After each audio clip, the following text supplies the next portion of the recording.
The Motifate Podcast experience. And we're live. Live? Yeah. Alive or live? Both. Well, barely alive at this point in this world. Well, we're still alive, but not live.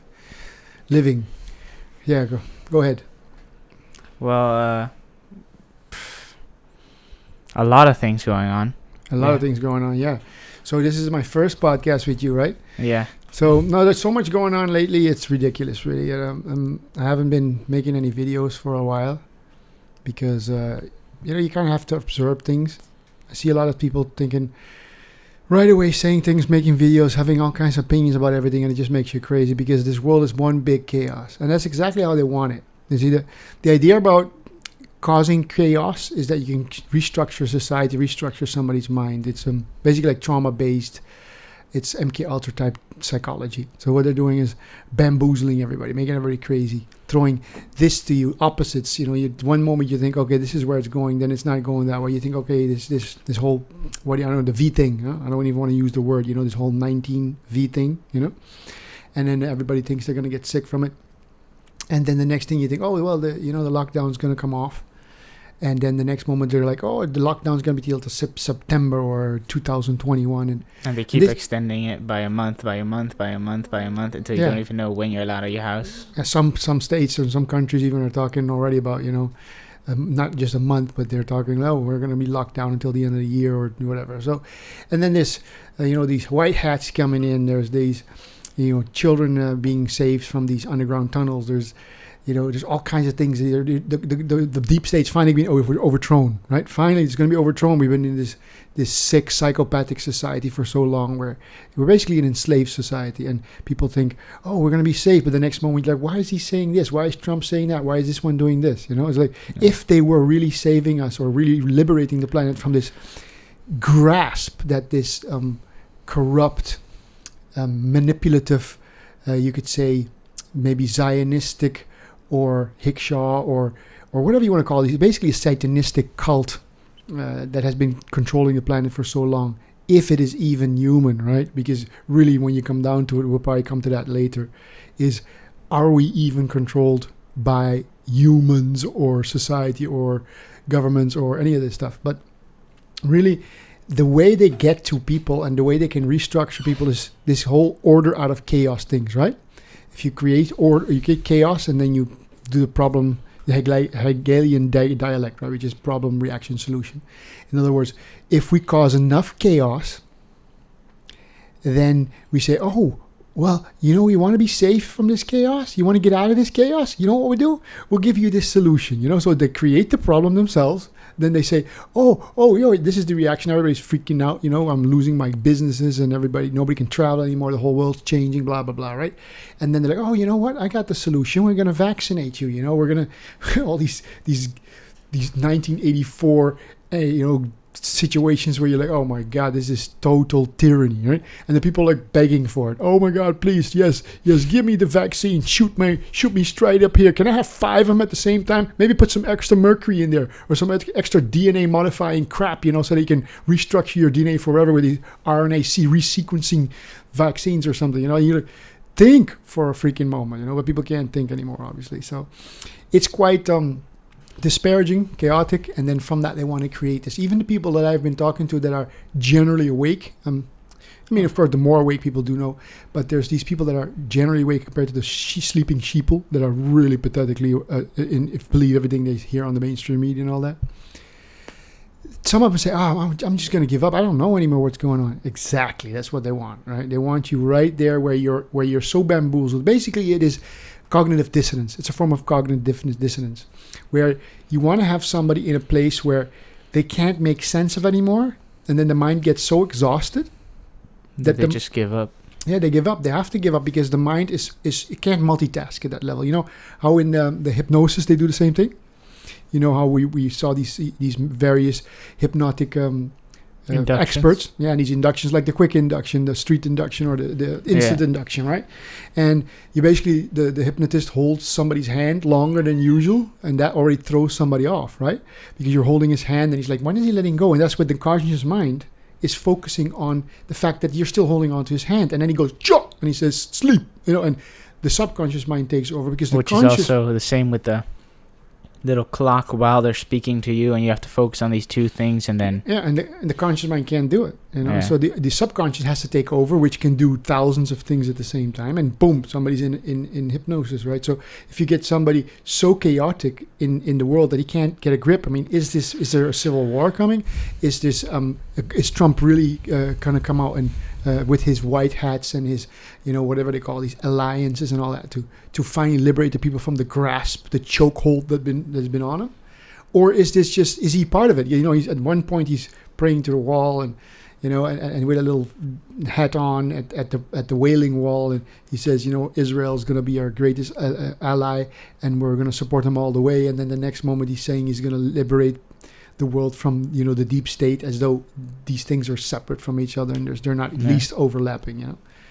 And then the people are like, "Oh, I'm exhausted." That's the smart ones, even. I mean, the simple people, you just gobble up hook, line, and sinker everything they're told on the mainstream. What I think is also very interesting is that you have these moments in which you see Trump and you're like, wait, is he trying to liberate us? Is he trying to, help the people? Is he doing this for the people, or is he fighting for something else? And then people that support Trump don't do that. It makes a lot of noise. Yeah, but this thing is leaking. And then people that support Trump, they will... they only hear what they want to hear, really. Mm-hmm. And then there's bad things that Trump does. There's good things that Trump does, in my opinion. And that's same thing for all these other presidents. But whoever they support, whoever the people support, they only hear the good parts. Mm-hmm. They don't want to hear that, oh, look, maybe he did do something wrong. And then they create their own stories around that person. Like I saw this Twitter post in which Trump said, these thugs are destroying our shops, or whatever he said, something like that. And then someone put a circle around thugs and then said, he's talking about black people. And then after that said, these are good people, but they're another tweet from him, and he said, these are good people, but these people are mad because there's injustice in this country, something like that. And he said, they did like with a circle around good people. Said he's talking about white protesters and rioters. So they selective bias, yeah, but people, he didn't say that. He said good people and thugs. Mm-hmm. And he didn't say black, white, nothing. And then people just said, oh, here he's talking about black people, here he's talking about white people. They're creating their own image around a person as well.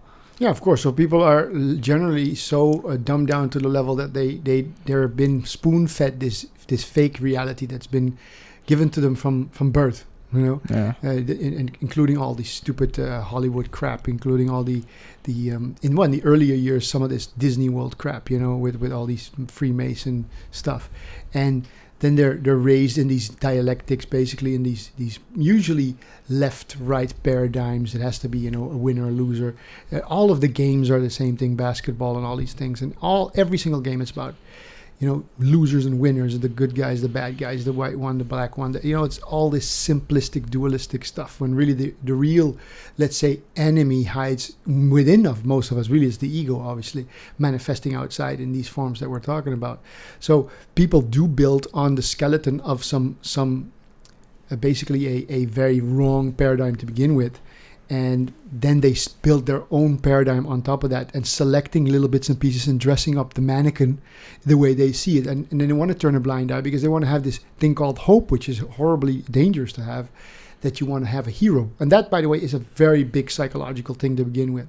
If you think about the simple things that when a child gets separated from the womb, from the mother, and the umbilical cord gets cut and the child is expulsed from the womb at birth, there is this trauma that happens automatically, and I think it's designed that way by the rulers of this system, that you automatically get this ego, basically trauma, and then from the trauma, the person, the baby, the individual, whatever you want to call that, is looking for a father figure, mother figure to return to. It's always this, big daddy or big mama, whatever you want to call it. But basically, it's looking for this unity. It's been ripped away from the unity consciousness into this duality consciousness, and then suddenly it's insecure, and it's looking for the big daddy that can take care of me. Whether it's big government or some big Trump, some good guy, some white hat, somebody to do it for me, because the real enemy, of course, is within. The real enemy is the ego. In the ego, you could say whatever you want about the ego. The ego obviously is a contaminated word. So I could say artificial intelligence, or I could say a parasitic software program, or I could say, whatever. There's these words that you can use for it, but it's a corruption of the system. It's like a virus that penetrated us. It's like a parasitic contamination. Doesn't let us even evaluate any situation we're in properly. Properly indeed. Yeah, it corrupts every single one of them. Yeah, it's just like you see something, and instead of, I think that's also one of these important things. That's like, if you see something nowadays, you instantly associate with something else and label it. Well, but that's because of your conditioning and your ego, etc., whatever you want to say. Yeah. It's just you can't see something for what it is and then look, and you don't even have to form an opinion. It's not about seeing it and then forming an opinion. It's about just seeing it, and then if you have to react because it's in your instant, in your surroundings or something, you have to do something about it. Then you can make a good decision without all your past traumas stacked onto that decision. Plus all the conditioning is the social conditioning, the familiar conditioning, the religious conditioning, the educational. Which, if you ask me, all those conditionings are practically traumas at this point. Yeah, yeah, exactly. Because none of them are just conditioning; it's just practically a bad trauma. Yeah, specifically designed to screw us up, to screw us over. And this is what it comes down to in the end. That when this perception control mechanism that they use, they really got a grip on your perception. If you control or condition somebody from birth through a cult, which is a culture, right? Any culture is a cult. That's what the word comes from. And then you add all of this conditioning from education, which is indoctrination, because obviously there is really no education anymore. It's all indoctrination to begin with. People are being dumbed down to the level from a long time, but especially after the Industrial Revolution, where they needed good workers. Wage slaves to be smart enough to do the work, but dumb enough to never question anything and understand anything, and just work until they have their pension, whatever that year was decided by their government. Another crazy idea we'll probably get into later. So this conditioning gives them an idea that they have a view on the world, but in fact most people have no view except that they're regurgitating the view of others or view they've been told. Whatever they've been indoctrinated. I also think that was interesting. I was thinking about something the other day, which was how unrealistic it is. There's the app TikTok, and 99% of the people on TikTok are kids under 20, let's say. And the ridiculous part of that is there's kids on there dancing and whatever, right? Wasting their time like that. But there's kids that think they have a political statement to make at that age. Yeah, and they post something like, oh, Trump this, Trump that, or this person that, or if we want to get rid of this, we have to do this. But they're like 15, 16, 17, 18, 19, whatever age. They have no, and I'm not saying I do, I'm just saying that they have no reasonable knowledge about anything, most of the time, to come on and say to other kids who then are just as ignorant as them, to just be in the comments, I completely agree, we should do this, but they don't see the reality of how that could even be done or anything like that. It's way too impossible to do some of the things they say, or even to make that statement. It's just unrealistic. And that's the danger, and that's exactly what they've been feeding, with the Facebook likes and all the different things. All the platforms are there, again, like war, like games, like soccer and football and basketball and all these Olympic sports, and really all sports that are competitive, especially. They've been taught that there is this winner-loser. There's this, plus and minus. There's this up and down. So there always has to be a yes and a no. There always has to be an enemy. There always has to be a left and a right. You're right, or I'm right, but you're wrong. And it's always this thing. So they're always trying to tell each other. It's become this disease where everybody thinks they have an opinion when they really don't understand even who they are, what they are. They don't understand their own psychology. They don't understand what we're in. Are we in a hologram? Are we in a simulation? Are we in some kind of dream? I remember watching this thing in Star Trek many, many years ago, and I think Captain Janeway was going into this nebula, and it seemed like this, anomaly. It was a little bit, of a nebula that was interesting. They went into it with their starship, and they couldn't get out. At some point, they realized when they were trying to get out, every time they're trying to get out, somebody on the ship or some technology on the ship was keeping them from getting out of the nebula. And they were getting confused because then somebody would turn the ship back around and all these things, right? But the basic idea is that the being that was the nebula, it was a sentient being, was feeding off, I think it was either their energy or the warp drive from the ship. and it was using it to grow its own fantasy, its own world. So the presence of the spaceship or the Star Trek ship, whatever you call that, and these people were enriching the dream or the being or its fantasy or its capacity to manifest, right? So it was using the power of these people to manifest. So it didn't want to let go of them because it was using their energy. And in that shape, in the same way, we are in that kind of situation. So is this kind of a dream where we got stuck in and there's parasitic entities, interdimensional entities, or demons, or whatever you want to call them, different dimensional beings that are either advanced or in some ways more technologically advanced, but yet spiritually less advanced, that actually need our prana, our energy, our chi, or whatever you want to call it, the energy, that our soul energy, whatever you want to call it. That right? links up with something I've heard this plenty of times before, but I heard it the other day as well again, with the idea that we were once consciousness, and now consciousness or God or whatever you want to call it thought, what if I put myself in a place, Earth, let's say, as humans, as everything, and I make myself forget that I was that or am that. Yeah, that's basically the story. And in the time that we've forgotten, in like let's say the few billion years we've been on Earth, is when those parasitic demons or whatever you want to, came in, and we still don't know what we are. So we don't know what they are, but they've just linked up on our thing because we forgot everything. So God or consciousness is still unaffected by it, but it's still, it just got some, like almost like one of those parasites that sits on your leg and just sucks, Yeah, sucks the blood out. But it doesn't it makes you numb at the area so that you don't even know that it's there. Because you see like this, even these bats that take blood, and they have this saliva, something in their saliva that causes your blood not to coagulate. Yeah. And so by not coagulating, and it doesn't even feel, it's like a little bit of a sedative, and then they can keep sucking. You don't even know because it doesn't hurt either. You see, that's kind of the system, right? But you're totally right about what you're saying. That there's many versions of that one, right? You have the Golden Age, Silver Age, Bronze Age, Iron Age type of stuff, right? Where God or consciousness, Brahman, incarnates, or basically he's the omnipotent in the Golden Age, and then he decides, well, I know everything because I'm omnipotent, and omniscient, and I know everything I'm going to do because I'm everything, right? So, and then it forgets itself, so that makes it more exciting. And then he goes through a shorter period, which is a Silver Age, where he goes through that and dreams things up that is all him, but he kind of knows it's him, but not really anymore. And then the Bronze Age, he becomes 50-50, he's like good and evil 50-50. He really forgets a lot, he's in his sleep state, and then he goes into the Iron Age, and apparently that's what we're in right now. And in that stage, in the Iron Age, the dark side wins, and he forgets himself completely and walks around in all these different forms, Democrat, Republican, good, bad, whatever you want to call it, all these kinds of duality constructs. And then he gets to such a horrible place, which is the Kali Yuga stage, which is the Iron Age, or the Stone Age, whatever you want to call it.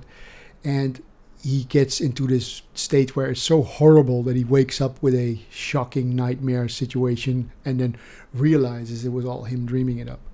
And then he stays in the Golden Age again, Sat Yuga, for millions of years, or whatever you want to call it, in expressed in time. Obviously, time. We're going to get into time some other podcast probably later, but not in this one. But it's another issue altogether. We probably can do an entire podcast on that. Just to get back to the whole thing and everything that's happening right now. Time. Kali Yuga chaos. Yeah. I thought it was also interesting how they're literally just stacking economy crashes on top of each other. It's like first the racial wars. COVID, but the racial war is another economy crash, because if you look at all the stores getting destroyed, the millions of dollars of damage. I was just like doing a rough calculation in my head the other day, and I was like, how much millions of dollars, or how much money is in one Target store? There's definitely more than $1 million in a Target store. Yeah, for sure. I mean, these stores are massive. So yeah, with all the stuff, and then with the glass, with everything. So there's millions, and then there's hundreds of Target stores that have been destroyed, hundreds of Walmarts, hundreds of everything that have been destroyed, and the economy. If that's true, yeah. The economy already went skyrocketed down because of the coronavirus, and then now this whole secondary wave of economy crash just pulled in with the whole riots and the whole. And it's just like slowly destroying the entire economy. And it's of course, this is still America mainly, but this is still happening everywhere. Not the riots maybe, but the economy crash is still affecting us as well. And Europe affecting and everybody in the everything. world. Yeah, exactly. Yeah. But that is part, from I can see it's part of the either the cycle at a macro scale. When you look at it, it's part of this huge cycle, right? It's about if this is the fall of society, which has happened before, but this is a global society more than ever, or at least in recent history, because we don't know anything about history because we've been lied to about everything, just about everything in the entire world, from of course history to medicine to everything really. So, but let's just say in recent history, the last fall was the fall of Rome Empire, but the Roman Empire, for all we know, much of what happened in Rome is not told to us either. It's not true either. So, but let's just say Rome. Then you have Atlantis, and then you have Lemuria. I recently discovered that the pyramids, that they're just assuming what time that they actually got built. They don't actually know. Yeah, carbon dating doesn't work for shitballs either.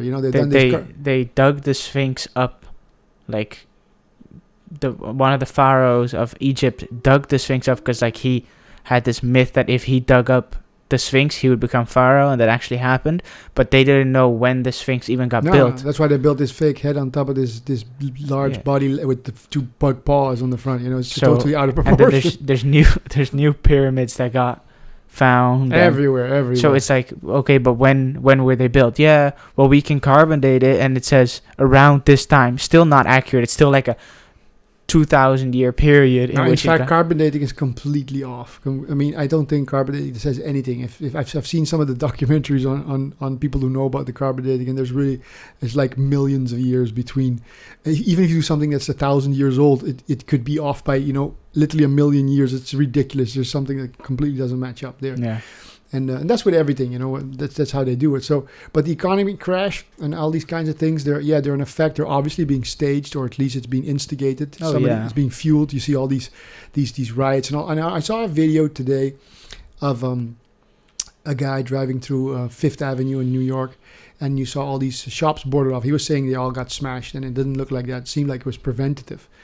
And he was saying like all these brick stores, Chanel and Breitling and all these expensive stores on Fifth Avenue got smashed. And people were saying, oh, it's horrible, all the comments that you read below, And I'm thinking to myself, well, you weren't saying it's horrible when they were cutting down the Amazon, or when in Borneo they were taking all the trees off, and when they were putting in these fishing nets. You've seen these nets, it's incredible, right? So why don't people talk about that? That's just a funny thing, right? Nature's being destroyed. Of course, there's people complaining about it, but not like this. Who cares about, these decadent products generally, Breitling watches and Chanel and all these overpaid, I had a vision the other day about, there's these movies about steampunk kind of movies. I remember these steampunk movies, and you can imagine this kind of alien device coming down, like a steampunk machine. It's basically this alien device, and it's coming to just get resources, and as the machine comes down to the earth, it's huge. You can imagine this thing being like, an oil tanker, or like 10 oil tankers together, and it's so huge, it's running on free energy, and it's just this big grinding machine, and it's eating into the earth, right?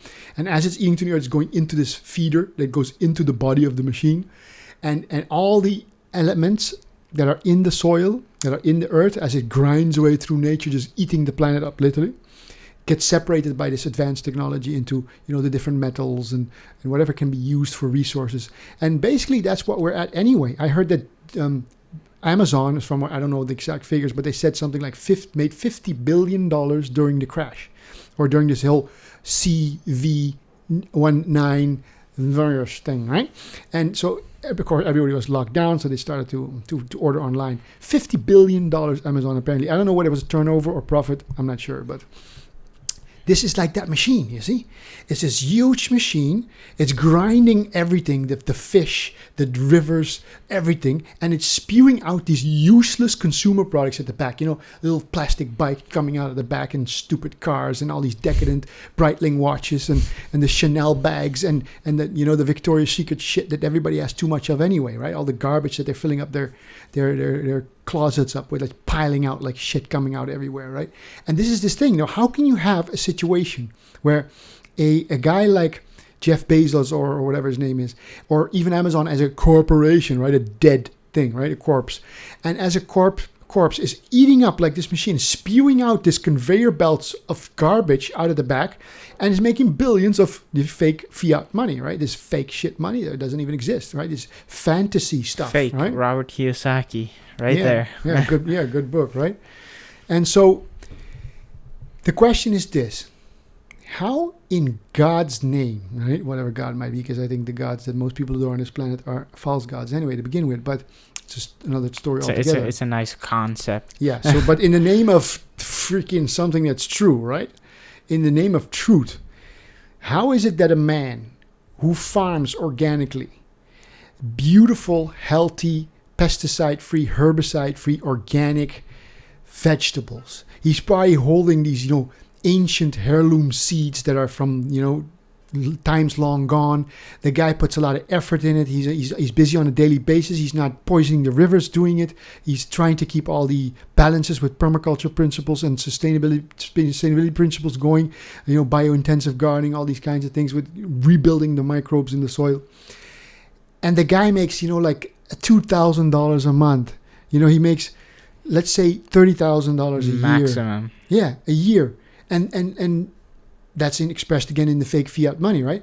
But that makes in 40 years the guy that makes just barely over $1 million, right? In 40 years, that's not even his profits. That's literally his whole salary, right? He has to live off of that. And then some dickweed in Hollywood with this pedophile, violent stuff that's coming out of this Zionistic, creepy little freaking Hollywood shithole, right? These actors are making $20 million for a movie, blowing people's heads off, blood over the walls, guts everywhere, murder, so you got these actors, bunches of them, they're getting $20 million. These guys go maybe 2-3 months. If not more. Yeah, some movies might take a couple of months more, but they're making so much of the money. So it's obviously a skewed system.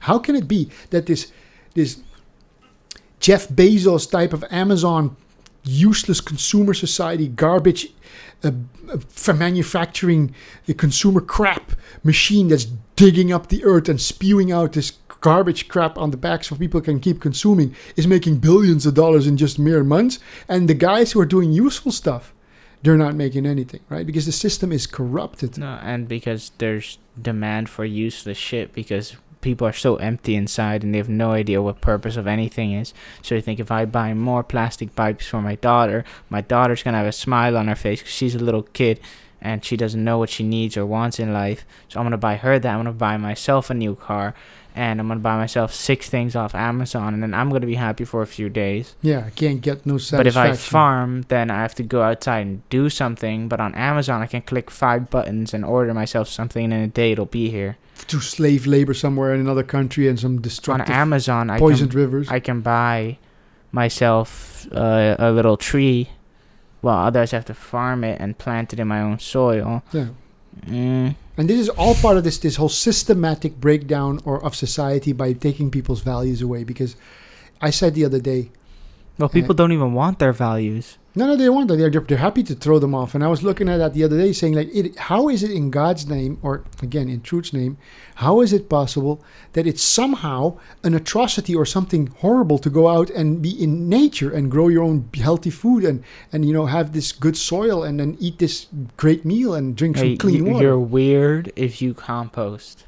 Yeah. Imagine that. Yeah, you just dump it over there in the bin and then the garbage guys come pick it up and throw it. If someone comes over to our house, let's say, and you see our little bins with our little vegetable things that we don't, our compost little bins, it's weird. It's like, why would you keep that? Oh, well, then this and this and this. Yeah, but... people have been dumbed down to the level of, like I say, they're dumber than doornails. And that's insult to doornails, because doornails, they at least hold something together. And these people make most things fall apart. Really, but that's, the saying is, I don't know where it came from anyway, but dumb as doornails. But it certainly is an insult to doornails. I think it's dumb as doornails because you could beat them up, and so you can also beat these people, Yeah, well, at least the doornail's just sitting there for years holding something and not doing anything. That's, I think, where it's coming from. But crazy stuff. So the world is, but the world is a madhouse. And that's why somebody said, we're living in an asylum, an open asylum, right? And it's being run by the inmates. And over the years, structurally, the Satanists, or whatever you want to call these people, or creatures that embody people, that have a hatred for life, you could say. It's almost like a disgust for life. Why? Because I think the beings, or whatever you want to call these creatures, are so disconnected from their real source energy, their consciousness, the creative aspect of even whatever this hologram is, whoever created this hologram, that they're angry at being so incompetent and being recycled probably through the reincarnational feedback loop of imprisonment on this planet. They're also very angry probably through that as well. And so they want to destroy everything. Because you see, this GoPro here, right? Or the computer, or these iPhones that people have, all these kinds of phones, right? People think it's incredible technology. It's ridiculously stupid, mundane technology, mundane from the world. That even counts for like a robot. Yeah, if you have an entire robot, which we've never had before, that works practically perfectly like a human, right? Mm-hmm. It looks like a human, etc. It still isn't as complicated and beautiful and not even close. Any even an ant is cooler than that thing. Yeah. And that's why I think these demons, or whatever you call them, these Satanists, they're jealous of life. You know, they're life hating, because if you take, for example, an ant, or take a hummingbird. You know, this tiny little bird that is with feathers and organs and blood flowing, and it's growing its bones and regenerating its little wings. Heart beating so quick that its wings can flap and then 600 per second. And then it builds this nest. Yeah. This little tiny nest, like really soft, and these tiny little eggs. And from the eggs, this enzymatic, protoplasmic stuff in there that turns into a freaking copy of the little bird. And from what? From egg white and egg yellow, and it's like, and then it turns into a little thing, and the right temperatures. And then it grows up again to be practically the same thing as the previous generation. You try that for an iPhone, freaking throw them away in the garbage bin every so and then. You drop it, it cracks, it doesn't heal itself. It's ridiculous. Wait for a new one to come out. Yeah, it doesn't happen, And that's the crazy thing about it is, why would we want to go towards transhumanism? In your freaking right mind, right? If you have any wits about you, to look at that and see these birds and these animals and this planet and how intelligent it is, even if it is a hologram, right? Considering how brilliant the design is, why the hell would you want to be transhumanistic? To have what? Computer chips in your mind that corrode, that break like your phone and don't even fix themselves. It's ridiculous, Well, you could drop a robot and it would just... You would have to repair it, or it would be able to repair itself, but not if it's But if we drop, give yourself 10 days. Let's say you hit your toe, or you just drop and you hurt your knee. Give yourself X amount of time, and you'll be fully repaired practically if you eat well, etc. But that's... Yeah. Of course, there's some points where you have so many things involved, but I think... Yeah, but you have remaining damage. You can die as well. But generally speaking, a little cut in your hand, it just restores. You don't even see where it was cut. There's not even a scar there anymore. It's incredible technology. You don't have to be X-Men, or what do you call it, Wolverine. Wolverine, of course, did it in mere seconds. But most people with a kind of a broken arm will heal in 6 weeks as well and can do everything again.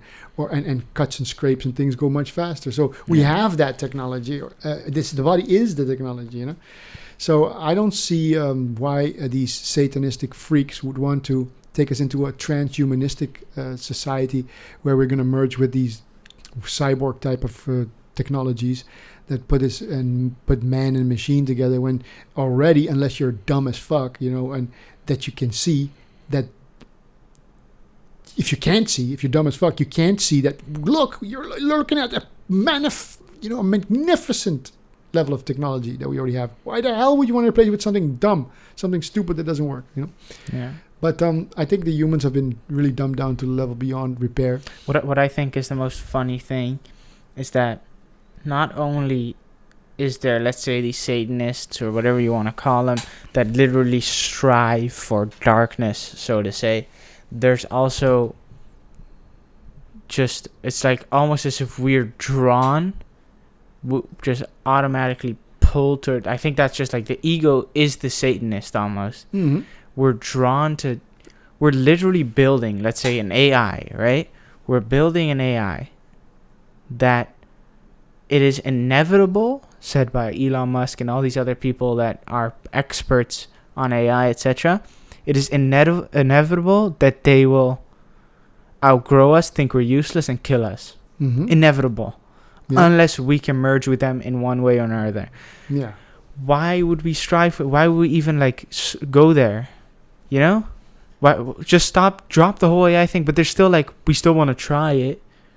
You know? Yeah, we're drawn in many ways. I mean, one of the ways that I see people are drawn is, I think that when I looked at, for example, meditation, which is true meditation, which is to be still, right? Not all the fake stuff that people do to entertain themselves, but true meditation is the attempt, or at least the disengagement from all form, from all activity, from all thought, right? It is one of the hardest things to do.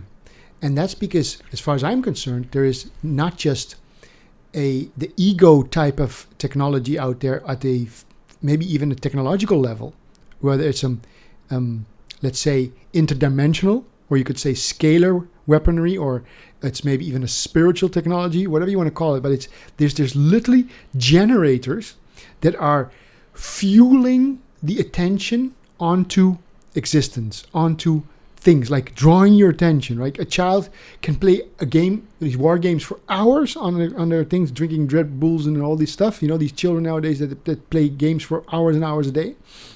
But if you want them to just watch some dolphins go by, their attention is off within minutes. It's boring after a while. They want to go back home and play games again, right? So this kind of technology is the same when people meditate. You go and be still, and you realize that everything, the energy flow coming in from somewhere, I think it's some kind of a, like Saturnian or Jupiterian or some kind of technological system that is boosting the energetic frequency that makes you want to focus on outside, on something that you're not, on something that they want you to focus on, like the iPhones or the games or all the technological stuff. It's magnetically pulling you towards that. And then when you turn your gaze towards the more truthful level of things, or the more earthy things, the beautiful nature hikes, the people find it boring. And that's this artificial energetic amplifying energy field that is pushing us that way. And like you say, that's drawing to your, like a moth to the flame. It's like you're drawn to destruction. Yeah, drawn to destruction, because this ego parasitic, energetic boosting, energy system drawing us in, or amplifying our drive towards death, almost a death drive, And that's what they call, I don't know if it was Carl Jung but it was the death drive, It was the upper death. Yeah, but it comes from Carl Jung. I think it's the upper death drive and the lower death drive. I think somebody coined it at some point. And the upper death drive is towards enlightenment, is realizing your true being and returning back to the source, consciousness, or whatever you want to call it. And then you have the lower death drive, which is then usually ends up in let's say suicide, or want to destroy yourself, kill yourself, because you can't get to the upper one, so you ended up doing the lower one. But it's not good enough to stay in this middle state, which is a dead state, like a zombie state, where you're really not, because we're really not the body, we're really not the mind, we're really not even the soul, because we are really spirit, you could say. And it's a horrible place to be trapped in, when, maybe we could go into that in another podcast another time, but I wanted to go maybe into that for a time. But technically, this existence... Yeah, we should probably do it another time. We have 40 minutes right now. Yeah, that's good enough for this time. But we'll go into that one more time. And what I want to point out for next time then is I want to go into the fact that actually, as far as I can understand from all the scriptures that I've read and all the, let's say, all the texts from all the ancient civilizations, that were not, as corrupted as much as others. The mic a little bit closer. Was that I think that the entire system that we're living in, which is called this existence, is actually a Satanistic structure by itself. This is not God's creation. It was Eal de Veat, or Aldebay, I don't know how you express his name exactly, but Aldebot or something like that, right? Aldeveat. But he was a demigod. He was not really the ultimate. Sapphire's mother, or even her father, which was the ultimate. And this is kind of a descriptive way to explain it, but we're actually in Satan's existence because we're in duality. By nature, this is good and bad. You can't separate good and bad. You can't go up, or there's up because there's down, there's left because there's right. Well, I think that if you look at, there's good and bad, there's left and right, but good and bad, left and right, and all these things are labels we put to things. Yeah, we can go into that too as well. Yeah, We'll do but, that. We'll but do I that. think I think that if to say that it's a satanistic, dualistic world is only because we want to see the dualistic and we don't want to see the simplicity. Well, technically, but we'll go into that for another podcast. Yeah, okay, Technically, we'll do that. everything that dies or changes is not stable and therefore cannot be the truth, because the truth must be true for always true, and something that's fluctuating all the time cannot be true. And this existence, by definition, is an untrue existence, because there's nothing stable here. Not even if you take a diamond or whatever you want to call it, because it's still fluctuating energy, 99.999% space and whatever you want. All the But maybe the stability of it is the instability. Let's go into that in another podcast and keep these one. Do you have under anything 45 to say, like what can people do to step out from the negativity and out from all these things that are going on, and to help themselves kind of? Let's go into that next time again, but basically... Yeah, but just this quick tip for people. A quick tip is everything that you can see is because it's not you. Whatever you can perceive, hear, know, see, smell, taste, anything that you are perceiving is because you are the perceiver of it, and therefore you're not it. So whatever you're seeing is like a movie. It's like God watching his own movie, So I think a movie is the perfect way to explain the things that happen every day and the things that are happening right now. It's a beautiful, just what do you call that? Screenplay. A drama movie. That's what's going on around the world right now. A tragic comedy. Yeah, exactly. So, but because I can perceive it, I'm not it. Because I am that which is perceiving it, and therefore it must be separate from I. And in that sense, we're like, what better explanation would it finally be? Or what better entertainment would it finally be? Like you say about God entering in or into this play himself, because it is him. If we would have interactive TV, not just virtual reality, 3D and all that kind of stuff with a mask on, but if TV would advance, wouldn't it be a logical step that you're not watching the actor, you're not watching Tom Cruise do it, but you're actually in the game doing it and thinking that it, that will be the natural way anyway. And that, I think in that sense, we're in that hologram. We're practically already working towards that. I think there's already like video in which you watch from, like you just said, from VR, and you are in it, but it's pre-recorded practically. But slowly, in the next 5 years, we probably, if society is still a thing, probably will have that. Yeah, and that's just a copy of what we're already in. Yeah. Because technically speaking, if you go 1,000 years, if you want to explain and then it in time, at what point this is what we're in. We're in this. We stepped into this avatar body thing. We downloaded our consciousness, or whatever you call that, spirit, into this Earth 2020, right? And of course, when you were born in those years before that, and then you downloaded yourself into it, and you experienced that, and it could all take place in seconds. And then it feels like 80 years or whatever age somebody gets, but technically you're just gone down in for minutes, and you can even do a multiple. But we'll go into that next time when we're talking about holographic simulations and stuff like that. And for now, I think that's a good 40-something minutes. So yeah, I think the best point is still just to say, look at things and see them objectively rather than labeling things and saying that it's they're good you. or bad, or that they're good or bad. It's just a big fucking show. And thinking that it affects you, like it doesn't affect me particularly if Trump says this. It didn't hurt you, No, but people want to take a position because they came down into the game for that reason, probably to experience, And then they've been programmed or conditioned to have opinions and think themselves, You might have to make your own opinion, son. That's what Don't follow what others say. Okay, Dad, I'll follow what you say. What an idiot. Yeah. Anyway, you're following everybody at all times because there's not a single word that we've ever said in this entire podcast, right? That's original because we haven't made words up. They were just copied from other people again. And so technically there's nothing original on the planet, except a reconstruction or reconstitution of or regurgitation of the same kind of elements into a different format. Yeah. All right. Well, that's 44 minutes. Sounds good. Let's do that. And maybe we hone into a specific subject more. Next time we'll write maybe 3 or 4 subjects down. Yeah. Right? Yeah. All right. Thank you guys for listening. We'll be back sooner or later. All right. Thank you.